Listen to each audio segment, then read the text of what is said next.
What we're going to talk about today is relationships and the different kinds of relationships. And me and Lumi's relationship is certainly unique. It certainly is unique. We're going to talk about that together. Now, for those of you who are very disturbed or get disturbed very easy, I'm giving you a heads up now.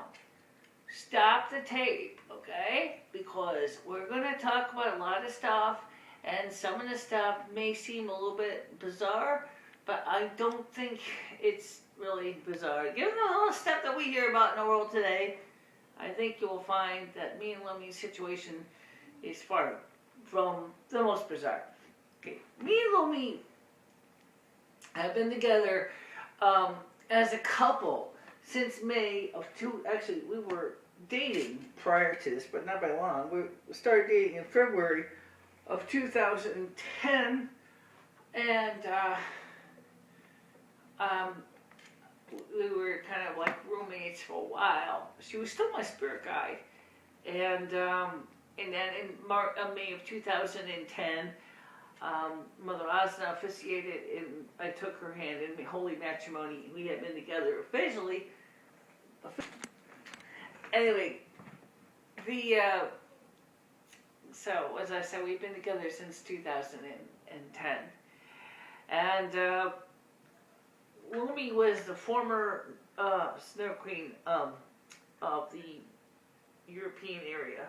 At that time, when she was a Snow Queen, she was born in 1846 and died in 1910. So anyway, the point is she's like just like me now. She was kind of a bit of an ostracized. She wasn't really accepted in the community she was in, which was a type of Victorian era. So she was born on February 11th, 1846.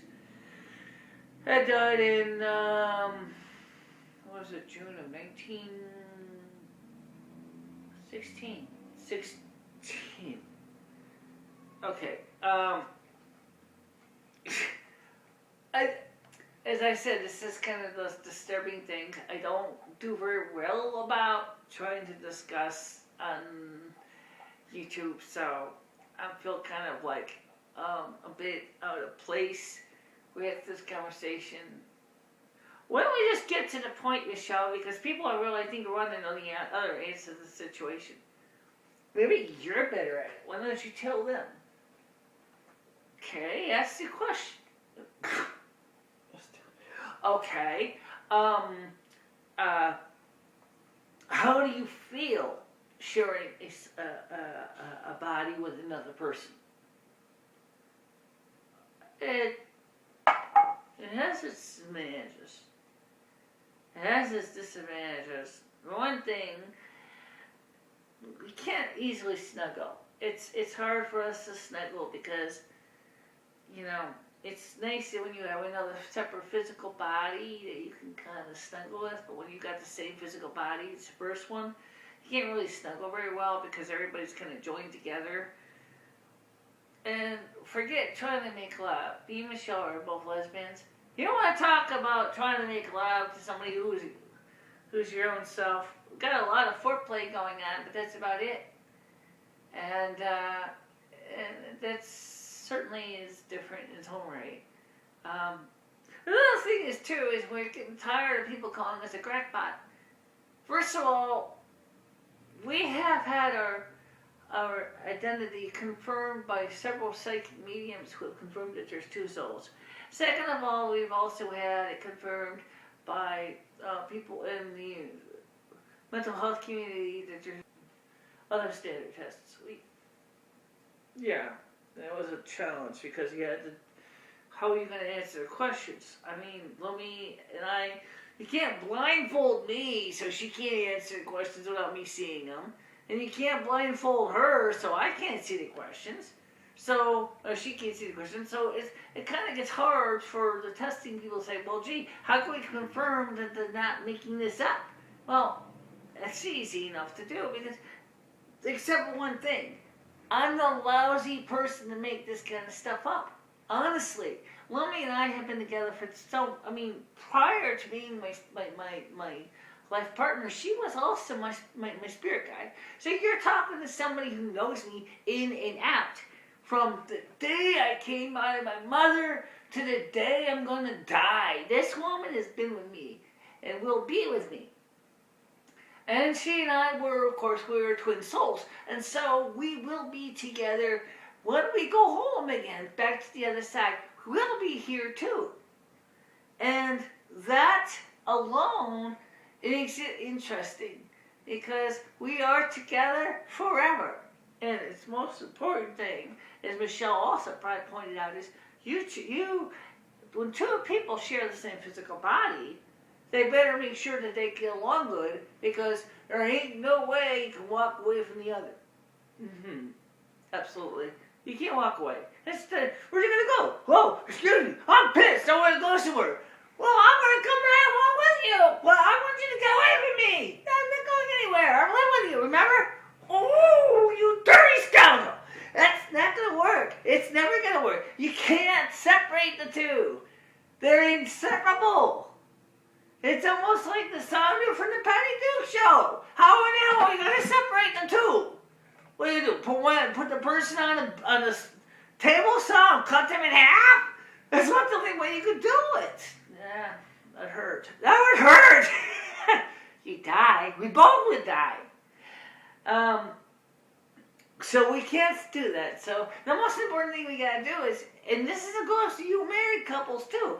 You guys got to make sure that when you and your significant other are together doing the things you do, that there are going to be times when the other person will have their own moods. They're not always going to be smiling and happily doing everything that you're doing, but they're going to rather, there are going to be times when they're going to say, I need time out. So we have to respect that. And obviously I do the same with Lumi. Me and her respect each other. She knows if I'm pissed about something and I need some space. She knows that in that case, she also has the same ability I do. She can go ahead, realize that this body will continue to function biologically as long as one of us are here. Her spirit can go home to the other side for a while, go to the Hall of Wisdom, Hall of Justice, whatever, talk to the council, enjoy a conversation with Mother Asna in her private place, go to the Hall of Healing, or anything else. Likewise, I had, a couple months ago, I had a nervous breakdown. I was unable to cope, but Lumi didn't want to control this body by herself in the daytime because she said to me, I'll say it, you'll say it. I can't do Michele. I have no ability to do Michele. Michele is Michele. And so because Michele is Michele, I said to Mother Asna, look, she needs to be healed, but she cannot be totally gone because if someone wants to talk to Michele, I can't play pretend I'm Michele. That's wrong.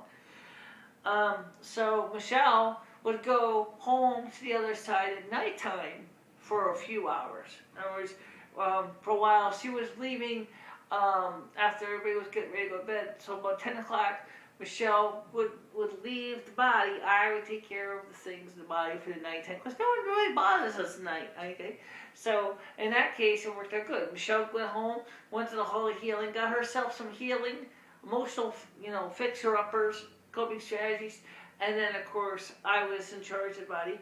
Well, I'll tell you something. I didn't like it because the fact was I was not comfortable sleeping alone, and Michele was, of course, not comfortable anymore sleeping alone either. But Michele was, of course, in no condition to have anything right now because she had to deal with her own illness, which she finally did get treated for, and they were able to help her deal with the coping strategy she needed to deal with the tough issues that we were facing at the time. But Michele will vouch for this. That was not easy for me either, because I did not like it. I did not like the fact is I would look over onto her side of the mental capacity, because Michele is definitely a left hemisphere. I'm the right hemisphere, okay? Or is it reverse? I don't know. Physically, I got lost because I'm on when she and I talk to clairaudience, I'm on this side of the brain. When she's always on this side of the brain, and so the two of us, like when we talk out loud, we can sing together in chorus as an appellate, which means she hears me. My voice is different. She hears me through me preparing words from this side, and she's preparing words from this side where the microphone is. And so, but in this case, it was not a matter of, well, this is really easy to deal with. No, this is far from easy. And I think that I'm just glad to know and say that I'm glad that Michele was able to enjoy the benefit of having her own home. Michele and I are us, and there is no other us like us. There is 3 others in the whole world. Only one other is a hermaphrodite. That's right, hermaphrodite. Gee, and guess what? Michele and I are built just like Lady Gaga. How do you like that? And you know what? You don't even think about that either. I'm very glad to know that Lady Gaga has opened the doors for other people to accept who we are. We're not the villains that everybody says we are. Oh, we're going to talk about that. Well, we're talking about it because I want to talk about it. Okay? You want to talk about it? We'll talk about it then. You're right. We should. And she's right. You know, but let's get one thing clear right now, guys. I'm serious. I am tired of people looking at Michele and me like we are sexual predators or some kind of ravenous sex beast. Michele and I don't even have any outward sexual desires for anyone. Oh, Michele likes people. I like people. But the problem is because we're so afraid of being rejected by people that we choose to remain independent of everybody. We don't go out there and mess around because we don't want to make trouble. We don't do anything like that. We've always been very quiet, you know. And besides that, you know, you get the 2 for the price of 1. Which means if you go out with me, you're going out with Michele too. Likewise, if Michelle's going out with somebody, you're going out with me. So what the problem is that we both agreed it's got to be a person or persons that we both can agree to. If it's somebody that only one likes and the other can't stand, it ain't gonna go anywhere. There's a few people Michele like which do get on my nerves, but then there are a few people that I like that Michele is kind of like, ugh, I don't really like that one, or I think this person could be could do better. But here's the thing, okay? Don't ever make fun of us because Michele is, first of all, she's not albino. Second of all, she has Asperger's. Third of all, we're a hermaphrodite couple. Fourth of all, there's 2 souls in this body. Fifth of all, she's legally blind. Sixth, because we're both deaf. Seventh, or not, we're both very smart people with Asperger's. I am seriously saying is you have got to be thankful for what you are in this world. I happen, Michele was also known as Michele in France, in Paris, and she was raped by somebody in the time of World War II. The point is we both agreed, let's do something different. Let's come back together as a unified 2-soul body. Mother Oslo thought it was a fascinating idea, but the problem was, the problem is why you has got to be the dominant person because of the way the society in the world is at the time. So who's going to be the one wearing the name tag on the body? And it was decided that Michele would do it, and so Mother Oslo is very clear. She says, now, here's the deal. I would love to sign off on your plan and have you 2 join together at the same time. What? I would like to see the 2 of you. First of all, I want to see Michele voluntarily accept you in. If it is to be this way, there is that decision that she can make, either accept or deny it. And I thought, well, that's interesting. And so I said, we both signed off on it, we both agreed, and that's the way it worked out. And Michele did take me in. And the thing is by taking me in, Michelle's own emptiness in her soul has been filled, but it was what's supposed to be filled with, which was supposed to be filled with me. And that empty room with the soul, and the soul, twin souls, they go together like peanut butter and jelly, okay? You need the two to give some, to make the whole. If you don't have the whole, you're not going to get nowhere, okay? So if you got one soul and the soul's going, gee, where's the other soul? I'm looking for somebody. Oh, maybe it's the guy over there. Oh, no, that's not the guy over there. He's interested in somebody else. Maybe it's this guy over there that's drinking that big, 5-gallon keg of Budweiser. Nope, that's not him. Maybe it's that woman down there who basically is shooting up heroin. Nope, that's not her either. In other words, you start to feel like, what am I looking for? I don't know. And then, of course, that's exactly what Mother Osden was afraid Michele could choose. But Michele knew instinctually that was not the way she was going to go. She knew that those situations was not the thing that she needed to fill her void. And she knew deep down that I was always with her as a spirit guide. So therefore it was easy to just say, hey, there's Lumi. I know Lumi. I've known her as many days. And yet, how come I never really thought, well, maybe she's meant to share that soul with me. That because Michele said that, and she stated that as a statement, she then got the information that was confirmed, which was available on contingency, it was contingent to her saying that. All of a sudden, she got the epiphany, if you will. Oh my God, I am supposed to share this body with her. But what do I do next? I kind of said that I wanted her, so it was just a matter of someone saying it's okay, fine, okay, but we'll put the two together in the same body, and as we did, and then of course we were dating for a while, like Lumi and I said earlier, and then of course it just went from there, and that's why we are here today, or what we are doing. But here's the thing that's also true. I love Michele Marie very much. I am very much, she's part of my life. She's everything I am. Part of hers, and she's part of mine. And, get down, Pink.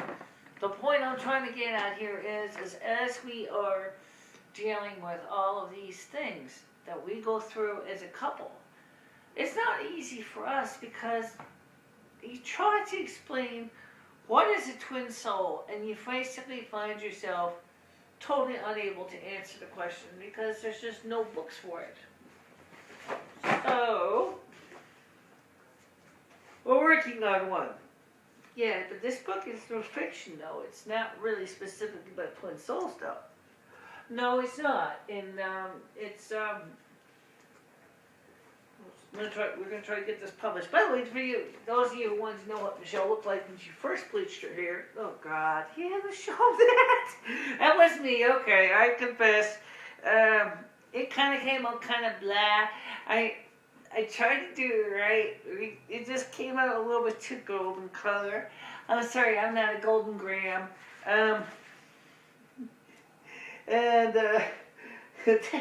This is another picture of me, and this is a friend of mine. We were doing something for a hobby night for a club we were in. And anyway, this is the Ballad of the Snow Queen book here. You want to read the introduction to this? Yeah, okay, I will, yeah, sure. Thank God it's in large print. Ballad of the Snow Queen, MicheleMarieDalene. Abstract. Lucia's grandmother, the current Snow Queen, wants to retire. Her mother, Fredia, wasn't interested in taking over the family business. Lucia herself was more than interested. Now Lucia must teach her granddaughter how to make and manage winter weather. Things have changed since Lumi was a girl over 200 years ago. Satellites, radar, and computer modeling had all but made her role obsolete. Lucia, however, is determined to reinvent the role of the Snow Queen for the 21st century to turn global warming on its head. Now, Lucia is the granddaughter of Lumi, which is, or was, prior to Snow Queen. But the,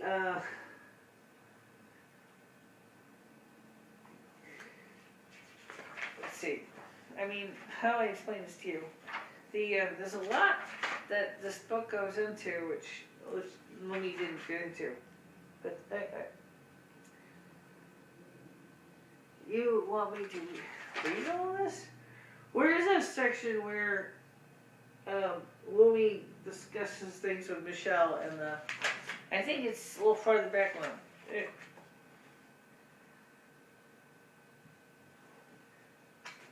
Yeah, but it's further back.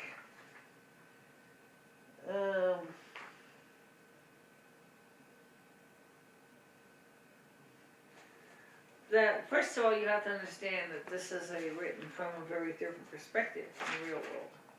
Yeah, well, let's talk about the real world for a minute, because the real world is important, because the story is certainly important too. In fact, the book will be made available sooner or later on the internet. The first thing is that the real Michele Marie is a very quiet person who sometimes her tongue gets in the way. She can't always seem to express her true feelings because she's afraid of being humiliated and hurt. And then on the other hand, there's the Michele Marie that you see in the public eye, which is only really just a small little snippet of the real Michele Marie. Because it's all persona. It's not, Michele is not really all that exciting sometimes. Exciting isn't the right word, Lori. Of course, Michele can be exciting and very spontaneous as well, but Michele, for the most part, is a very quiet, pensive person who studies, learns, and loves education. For her, learning is fundamental, essential. That's what life stands for, L-I-F-E, is learning is fundamentally essential. And she always says, life is a living classroom. So to her, the pursuit of knowledge is her main dream. So as a North American Snow Queen, one of the things she is she's always driven to knowledge, to study, to learn, to boldly go into areas that nobody else has ever gone before. I was going to say something else, but then I realized someone could take it wrong. This is just the way she is. I'm not saying that she's wrong. I'm saying this is that Michele is. When it comes down to it, is probably the one person you're going to either want to get to know or you want to stay the hell away from people. But Michele, however, also has a heart of gold, and she doesn't like to hurt anyone. So even though she knows sorcery, she's also wants to try to balance the needs of the all versus the needs of the one. So therefore, that makes her much better than Snow Queen than me. I was terrible at it because the fact is, first of all, I didn't even have any training. Second of all, I didn't even have any friends. Michele really doesn't have very many either. As much as Michele would like to make friends, for some reason, I don't think we're really meant to have too many. Maybe it's part of her psyche for the Snow Queen role. I don't know. I just know I almost was ready to commit suicide many times because of the fact when I was alive, because by the time 1870 came, I was about 35 years old, 35 years old. I was living from hand to mouth. We didn't really have welfare back then, and I almost ended up in a sanitarium because the people of my town thought I was too crazy, too weird, and they thought I was too delusional. But the truth was I really wasn't. But because of that reason, because of that fear, Michele and I was very afraid of letting people know, even her case management, because we're, depression, because she has Asperger's as well. But the whole point I'm trying to get at here is that this is, different, and it's not wrong.